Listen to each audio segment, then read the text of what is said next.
طيب يعني بص وانا وكيمو بنتمشى كده في ساعة تجلي فعايز اقول لكم ايه، ان عشان ما يحصلش لبس عند السبسكرايبرز عندي على القناة. انا عامل قناة او عملت مؤخرا يعني قناة اسمها تايمليس كليبس. اوكي، هي اصلا موجهة لغير المصريين. اوكي، بس هي شغالة بنفس النهج بتاع قناة القصة الحقيقية عن مصر لكن افلام عالمية.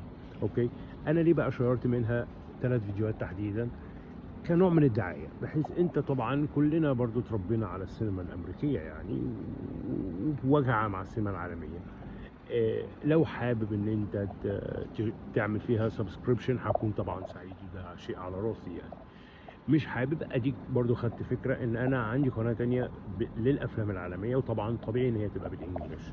عشان كده انا شهرت بس 3 فيديوهات فقط كنوع من الدعاية، لان انا في حقيقة الامر يا دوبك لسه يعني عاملها من 3 ايام او 4 ايام، او لسه يعني من 4 ايام يا دوبك النشاط ابتدى بالفعل يعني عليها. لكن قناة القصة الحقيقية عن مصر زي ما هي بنفس الاسلوب ونفس النهج ومش هتتغير. وطبعا احنا لسه قدامنا الوف المقاطع من السينما المصرية يعني، كنز لا يمكن ينتهي يعني.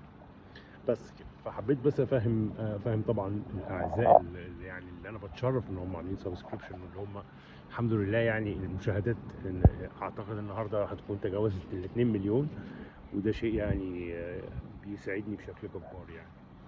فحبيت افهمكم ده عشان برضه تبقوا عارفين. وده كيوي برضه، احنا ساعة عصاري كده او مش ساعة عصاري، احنا الفجر بنتمشى سوا. بس مساء الكفل.